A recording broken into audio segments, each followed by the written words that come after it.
Welcome back, everybody. It's been a while, and welcome back to the Music Man podcast, where we share all of the garbage that's in our heads for you to process and chew on while you're doing something more important. Today's lesson, kiddies, I believe we're going to talk about the nature of, or the question I'm sure you've heard a lot of people said, is what would you tell your younger self? But we're going to sort of tailor our question to say, what would you tell your younger music self or musician self? And sort of go down the rabbit hole with that. Because I know, Joey, you and I, we've worked together for a long time, and there are things we have picked up along the way, as many experienced people have in their careers and throughout their timeline. You learn things along the way that you're like, oh my, if I just knew this ahead of time years ago, or why was I so thick-headed to where I didn't think it was important, or, that's going to be the question. That's what we're going to talk about today. That's what we're going to get into, and I think you also have another point you want to touch on in regards to self-reinvention.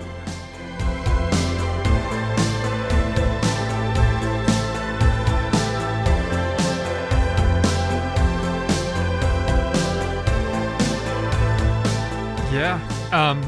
Well, let's start first with the advice we would, or like I would like to just take it a step back and just say, you are exactly right that these are the things that if we known ahead of time, or I should put it this way, raising a kid really makes me realize how stubborn and young individuals don't understand that there are people who are more experienced that can offer really good advice.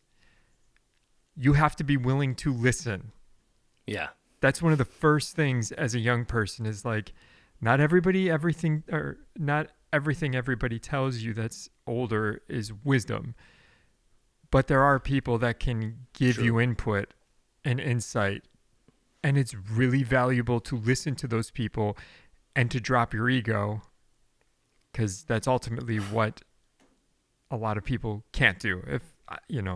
And this isn't a picking on younger people. We were both younger people. We're still young people, but the first thing would be to shut up and listen. Yeah. Especially to really wise people in the industry. Oh, absolutely. Absolutely. That's my ultimate first one, though, is just shut up, listen, and just let it flow into you. Yeah. Because that is ultimately where you're going to learn the most, is from other people's failures. And that's not going to say you're not going to have failures, but you can learn from others and adapt way easier by just listening and hearing what people failed from, if that makes sense. Yeah, the notion that there are people out there that have done all of this already, and you being a young, new, artist, creative, writer, whatever you wanna, whatever you call yourself, there's a wealth of experience out there that, like you say, if you just listen to the mistakes other people have made, you could take some of that learned experience and change course, or adjust what you're doing. You're absolutely right. There's people who have been out there who have been doing this for years and years and years that you can learn from, and that I certainly had that thick-headedness. I remember when I first started playing guitar, I'm still a dime a dozen, but when I was starting out, everybody wants to play guitar, and I didn't want to learn anything. I just wanted to play it all by ear. I picked up so much of it by ear, and from other people teaching me things, or I'd find a chord on the guitar, and I'd look it up and say, "Oh, okay, so that's E minor." Whereas had I just sort of taken some lessons, maybe. So it's funny you say that, because that was my next point, was how crucial and critical the fundamentals are, and why Mm, you still need to work on the fundamentals even if you're beyond experienced. Those fundamentals are like, there's a reason that they are the foundation, you know, yeah, whether it comes to playing an instrument like drums or guitar or whatever it is, or even mixing or mastering or audio, any type of production. Fundamentals are so crucial to not only learn in the beginning, but to keep growing with them and practicing those fundamentals. yeah, Um, 100%. my daughter, I'm going to use my daughter as an example. She wants to go from point A to Z in, you know, short amount of time. Well, it doesn't work that way. So we had Yeah. to tell her, like, pull her back. And again, this is where the I don't really want to listen to you because I want to do it my way. Mm-hmm. Um, but I try to No, I tell know what her, I'm doing. right? And we all were that way. Yeah. It's fighting the ego of it and realizing, like, that there's people that do want to help you get faster. She always asks me too, what's the fastest way to getting better? And I'm That's always a good telling her, that's a good question. well, it is, and But it's the fundamentals, because I yeah. skipped the fundamentals in drums. I took drum lessons for a little bit, and then I stopped taking them, and I just was like, yeah, I could just do it on my own. I wasted probably a good solid like 5 to 7 years that I was playing a lot, but I wasn't practicing the fundamentals, and I was noticing all these guys progressing further than me because they were doing the fundamentals. So I had to Yeah. backtrack, reprocess all the fundamentals. Then I realized, oh my God, this is what I should have been doing. So that was a lesson learned of, like, drop your ego, Yeah. learn the fundamentals. Not Absolutely. That's just my take on that, but I agree 110% with what you're saying. And to springboard and piggyback off what you're saying, I'm 42 years old, and I think it was right around, I think it was during pandemic time, 2020.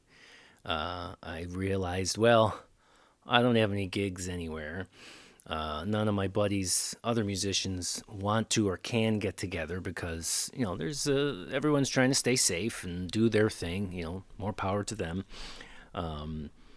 And I realized, well, I'm going to be sitting around for an indefinite amount of time, so maybe I'll start learning some basics. And some of the fundamentals that I used to be totally against because of my ego and totally like just not interested because maybe I thought it wasn't cool. mm-hmm. I sat down on the couch and I started learning the notes on the fretboard because part of the block in me, in my brain, was I can't see and understand. Like, I don't know what everything is on this fretboard. What's where?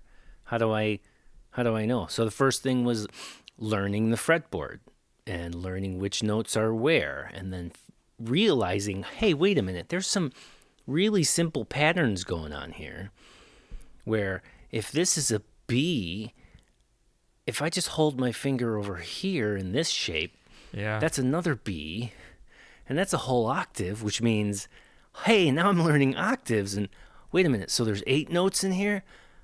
Okay, 1, 2, what are the... Mm-hmm. Head explosion. And I'm not blowing smoke up your ass, but Yeah. for those of you that don't know, Ken and I work a lot together on music stuff. We've been working on music stuff for quite a while, for about 20 years now. Yeah. Yeah. And Yeah. you were always really talented to me as a guitar player. But seeing what you did from COVID time to now is just like you accelerated it like 10 times with songwriting.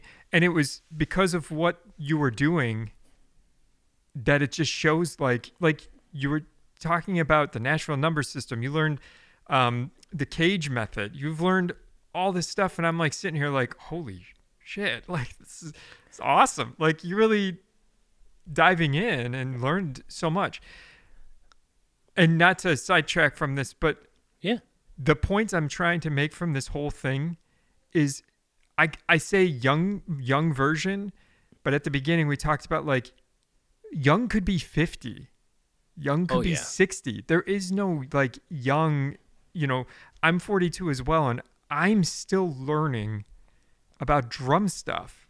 And I've been playing like 25 years now and it's like this is crazy that there's still so Yeah. much to learn.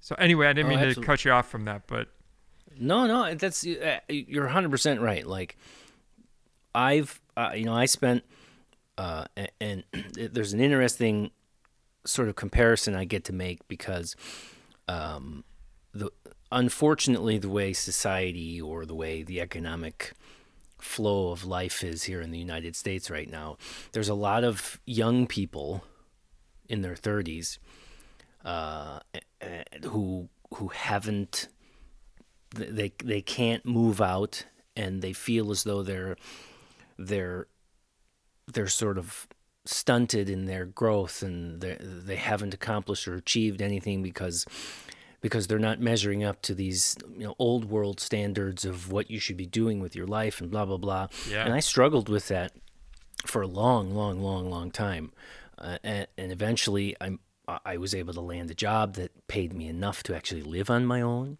and then so on and so forth and so on and so forth. But I've always felt the same sort of sort of not disappointment, but feeling of failure with being a musician or with my skill set as a guitar player or an instrument player. And I've always thought to myself, well, I haven't done so much of Mm-hmm. what a lot of other musicians have done. Like some people have been in, 5 bands and have played tons of shows before they're 25. Like the amount of notches in some people's belts that they've gotten as a musician, it's unbelievable to me, and I compare myself sometimes to that. But the realization has come to me that okay, I'm 42. I've spent 20 plus years learning guitar, learning how to play songs and so on and so forth. But in 1 or 2 years, because I actually let the fundamentals into my heart and my brain, all of a sudden I'm like, oh, now I'm up to speed with Yeah. so many other people that I feel are way more experienced than I am. Well, now I have that knowledge as well. I can see what it is that they're doing, and I can understand what it is that they're doing. I'm not proficient yet with the cage system. I'm not proficient with even the Nashville number system, or even with my keys, key signatures. I don't have them memorized yet, but I know how to use them, and it has totally changed the game in regards to the range in which your capabilities go. Like they go right. If you're watching this podcast on video, my hands are going right outside of the field of the screen Mm-hmm. because your capabilities get so big you can't even see. Okay, that was a really bad dad joke. But anyways, I do want to share. There's a learning your fretboard and where the notes are, or at the very least, learning what notes are at the dots, because then you can reference off of the dots and find other notes off of that, because there's patterns in that. A book like this, it's called the GPR system. It this guy does a wonderful job. It clicked in my brain. He breaks down the fretboard into patterns or shapes, like an H shape or a house shape or a G shape or a runner or a lion shape. And that's where you can play all of the scale notes visually. Like I'm a visual learner, so this book totally helped me out. But the other thing that I think people should be getting is one of these too. It's a chord wheel. It's a book with, hey, look at you. Yours is upside down, buddy. Leave it to me to put mine upside down. Yeah, this thing Right? is amazing, actually. Yeah, right? And you recommended this to me, and I'm like, yeah, yeah. And I waited a while to buy it just because I was being, again, Right? I knew I needed it. This thing's awesome. Yeah.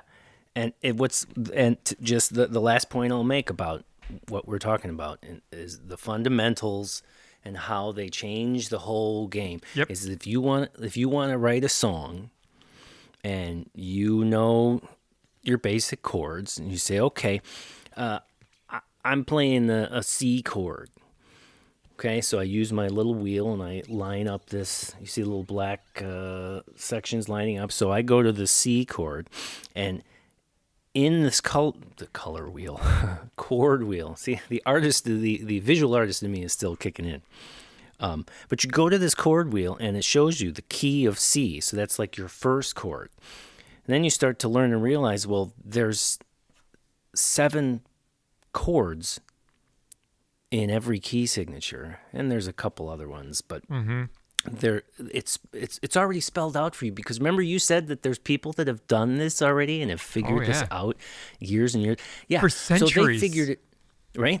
So they figured it out already, that there's a natural pattern to the chords or notes that you can play in a song, and there's a typical structure in songwriting that is called, for example, a lot of pop songs or even blues songs use the 1-4-5 chords. Well, what's that? Fundamentals, baby. Yep. So the chord wheel will literally, if you start to understand those 7 chords, the 1, 2, 3, 4, 5, 6, 7. Rick Beato does a fantastic job of teaching stuff like this. And if any of you that are listening out there, go seek that guy's stuff out. Yeah. His videos are awesome. One of the best teachers on YouTube by far. Right? Just a great interviewer. But he does such a great job of explaining his ear training stuff is amazing. Yeah, he's a really useful tool. Again, he is wisdom, like beyond. Oh, yeah. Like, I would highly recommend if you're newer to music to go dive into his stuff. It's amazing. Yeah. And to add to what you're saying, what would I tell my younger musician self? I would also tell my younger self that there are experienced guys like Rick Beato who are clamoring, itching, dying to give you this information to help you progress faster and in a more well-rounded, more balanced way. I can understand people that are like, no, man, I play by ear. I do my own thing. I go without a net. I did that for almost 10 years. Mm-hmm. And eventually you'll understand, hey, younger self, pick some of this stuff up early. Yes. And that's not to say that it's going to make you better a player or it's going to give you like who knows how you would turn out. But it's going to give you information and knowledge that will allow you to make decisions better, to where you don't bang your head against the wall like, why can't I freaking write this song? I don't understand why it sounds like garbage. Well, try some of these tools to help you fix your song that you don't seem to like. Yep. So Yeah, tools, everything, like all that stuff. It's just goes hand in hand with fundamentals. It's like I, I don't understand. Well, I do understand because I came from that perspective of just being like, whatever, I just want to play. That's beautiful, play, Yeah. but spend time with the fundamentals, whether it's once a day for 20 minutes or twice a week, for an hour or something. Like those fundamentals are going to not only keep you in check with like your ability for at least drums and stuff, like your agility, your ability, your range, like it's also going to expand your playing styles so much further. Yeah. And again, I started playing midway through high school. I started really in sixth grade, seventh grade, but I only played for like 6 months on the drums. I started playing basketball, and then through high school, I fell in love with them again. We had the set still, the kit, and my parents were like, "Yeah, go ahead." And it just became an addiction, and it was like, "Oh my god, I love this! Like, why did I step Yeah. away from this? What was going on?" And through high school, all the way to now, it's been playing. And the other thing I will say that I would love to tell my younger self, I went through a bout in my 20s where I just completely stopped playing for like 2 or 3 months because I went to like depression mode. I was shut down. I was assessing my life, was doing the comparison thing. And for like a solid 2 to 3 months, I just didn't touch a drum set. Anytime I looked at it, it frustrated me. Those are okay moments, Yeah. especially as you're young. You want to love what you're playing. You want to love diving in. Like, and that was right after, I don't know if you remember this. This was right after I was doing the touring with that bigger band that I got in with Mm-hmm. KK. And Mm-hmm. we fell apart. We had some good things that came out of that, and then it fell apart. I was like, I just spent, 8 years doing music stuff, and everybody else is accelerating at their work and they're making money, and I'm sitting here struggling, and that's normal. Like, that's Yeah. totally normal. I think you and I can vouch that still happens till this day Oh with yeah. writing music stuff. But we have to. It's feeding your creativity. And to me personally, that's another thing for the younger self that I would love to say is like, I know your mom kind of nurtured you a little bit more with music. My parents they didn't naysay anything, but they weren't like, like, keep going. So for me, it's nurture yourself, like, be Yeah. kind, like, you're not going to be great at everything, and that's okay. Like, do it because you love doing it. Absolutely. That's, you and I always had that motto, which is why I think you and I have constantly played together, was like, yeah, ultimately we'd love to make a career out of this, but like, we love doing it is the most important thing. And the Yeah. one thing which I have to constantly tell my daughter, have fucking fun. Yeah. Yeah. Oh my God. If you're not having fun with it, it's going to completely take it away. Mm-hmm. Yeah. 100%. Ultimately, if I were to recap what we were trying to say is exactly what you said in the beginning. Listen to those, or at least give consideration to what Yeah. those who have done it before you know and can offer. Like, it's the stuff's there already. It's out there already. And that's, I am a proponent of people doing, you do you. However Right. it's going to work for you, whatever you want is absolutely for you. Like, even with school, you don't want to go to college, absolutely. Like, to a certain extent, if I didn't get what I got out of college, I would have said college was a waste of time. I'm not going to college. There were other avenues where I could have gone into the trades, and I might have been a millionaire by now with 4 replaced knees and 6 elbow surgeries. And for some people, that is that is a completely and totally reasonable, viable option to just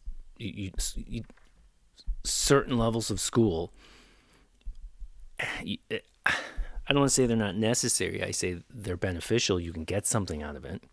But the basic fundamentals, the whole reason why we go to primary school and secondary school, grammar school and high schools, is we need to learn the basics that were here before we were. And pushing those off or pushing them away or not taking them on for your own personal, musicianship, your own career, it's it's a bit of a self-defeating form of self-gratification or instant gratification. Like, Exactly. No, I want to be able to play a song right now. Okay, you may struggle to get there, and you may never really understand what you're doing, and that's Right. okay. There are lots of famous musicians who they don't know a lick of they don't know how to read a lick of sheet music. Or music theory, or Right. name it. Yeah. Right. So it's funny you just said that theory. Music theory is probably, I think, to me is the most important thing to be picking up. Reading sheet music and reading notes and music and such is great as well.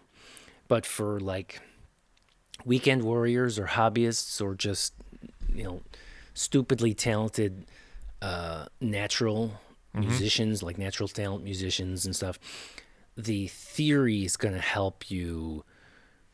The theory is going to help you to put the building blocks where you want them.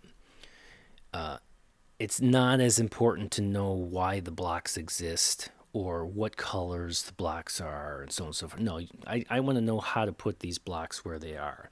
I don't need to know the origin story of where, the C chord is or who invented it and why are those notes and what's the frequencies that vibrate in each one of the Right. notes and so on. So like theory to say you can take the C chord and put it with the D chord in this pattern. I think that's the most important thing I would have told myself when I was younger. Yeah. So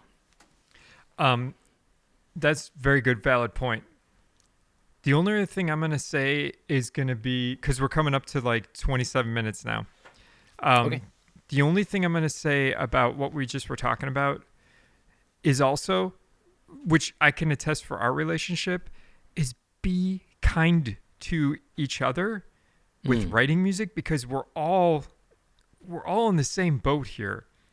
And sure, you may be able to shred a guitar like crazy, but if you can't work with a fellow musician or a fellow artist or something, that's another thing as a young artist that's like, it's not bending over backwards to like work with someone you don't like.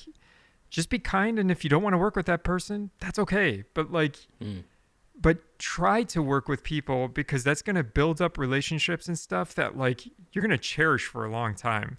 I've made a lot of friends through music that I'm still friends with, for like you, Jason. There's a bunch of people that I'm still friends with from music.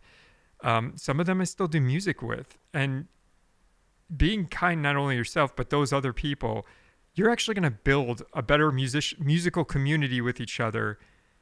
And to me, that's what a lot of young artists don't have right now.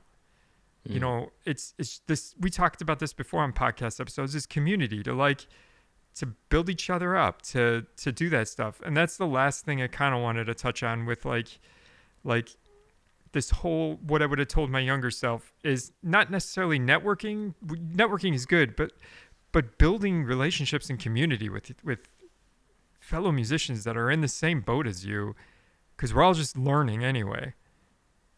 And even if you think you hit those 10,000 hours to be a pro or whatever you want to call it, or a wizard at it, I got news for you. You're going to hit those 10,000 hours, and there's still going to be guys that are doing way more than you can do that did it in less than 10,000 hours. So 10,000 hours turns into 20,000 hours. And just so people understand that, 10,000 hours if you do it an hour a day, 10,000 hours, I believe, equals 10 years. It may be more than that. If Don't ask math. I, I, I know I did the music is math on math, this but because my daughter asked me, and it was either an hour a day is either 10 or 20 years is when you become like the 10,000 hour. Now, if you're doing it like 8 hours a day, obviously you're going to get to that point way quicker.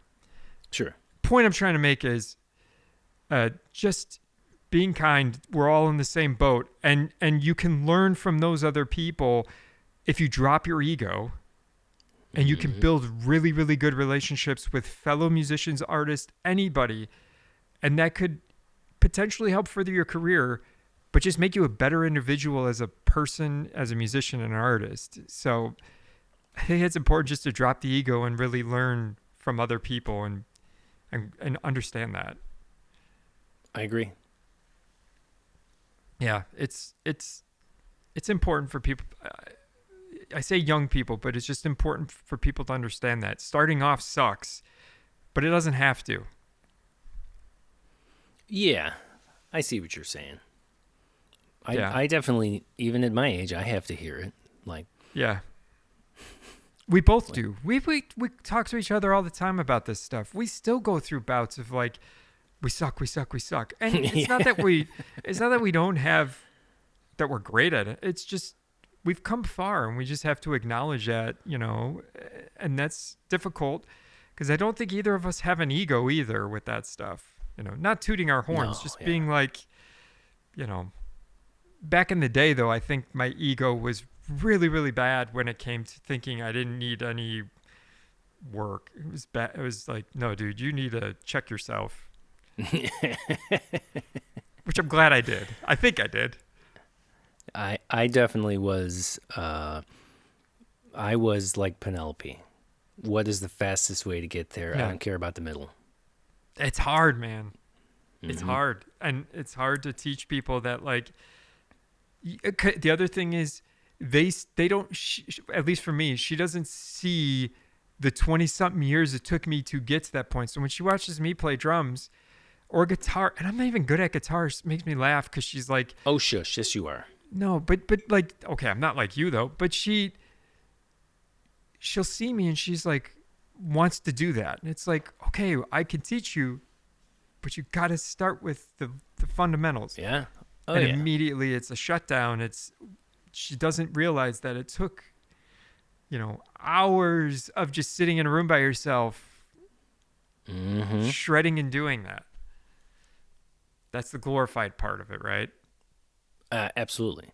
Yeah. That's that MTV effect. Yeah. Yes. You just want. For those of you who are younger than us, who don't know what we're talking about, MTV was a television station that used to play music videos and only music videos. So all of the favorite musicians and bands that had hit songs on the radio had a music video. Okay, I'm done. I'm done sounding old. But anyways, the MTV effect is you want to go straight to the rock star pedestal in the music video. I want to be on MTV tomorrow. Well, yeah. It doesn't work that way. Well, that nepotism only happens to maybe one or two people in the history of forever. Yeah. Yeah, a lot of money and a lot of connections from family and stuff. And that's great if you know that. Most of us don't. So, should we start wrapping this up, you think? Sure. You had said, I don't remember what my point was for the what you said in the beginning about okay, you've reached a certain age and reinventing yourself. Like you sent me that meme about your just because you're do you know what I'm talking about? I think so. Where it's just because you're older than, I don't remember it verbatim, but it was because you're older doesn't mean you can't change perspectives or change. Yeah. Yes. Real quick, not even to bring up personal stuff, but like I went through a divorce like 6 years ago. Had to really learn about myself, reinventing. And And just in terms of that, it's like you think you're old by society's standards, and that's the problem. It's the social media effect, the MTV effect. No, you're not. Like, that's the beauty of reinventing. I kind of view it like every 5-7 years, you should be reinventing yourself. That's what growth is. That's what learning and knowledge. Life's not a destination; it's a journey. And not to sound cliche or hokey, but I just feel personally reinventing yourself it's a good thing. Like, especially in music, like you're learning new stuff, you're figuring stuff out. Because again, you may hit your 10,000 hours, but guess what? You could hit another 10,000 hours and get even better. Yeah. And that's part of reinventing. It's readapting, it's realigning with yourself, checking with yourself every, I don't know. I mean, I like to check with myself every day, but like, if it's once a week, if it's once a month, like, what's speaking to you? But that's key to reinventing, I think. Like, why are you thinking a certain way, especially with life, but music in terms of that, And feel free to piggyback. I don't want to ramble or anything. I agree 100%. I agree. I'm 42, and I have literally in the last 3 years discovered what kind of a creative I want to be, and it has made certain sections of my life, or certain aspects of my life, so much easier because, okay, I never saw myself as this kind of creative, but you know what? This is where we're gonna go. Yeah. Let's reinvent and head down this path, and it's super exciting. It is. Well, and you and I started writing music like in the hard rock genre. Like, we were really into Tool, we were really into Stone Temple Pilots, all these really great bands. But it's slowly adapted into like these different avenues, and I think that's the cool part is like we're still functioning and learning how to navigate those winding roads of like, well, I'm feeling this kind of now, and I'm feeling this kind of now. Mm-hmm. And that's important for reinvention and learning to grow as an artist, a creative person. Yep. Yeah. So anyway, do you want to add anything else into this? No, I feel we've touched on a lot of really good points, so let's let it sink in. Whoever's listening out there, press rewind and listen to it again. Yes. Yeah. I hope everybody took something constructive from this, and we want to make sure people understand that we're just two normal guys that are trying to keep music flowing creatively with other people and other individuals like us. So we hope you took something from this podcast. I'm Joe. That's Ken. I'm Ken. And we will see you guys on the next episode. See you there.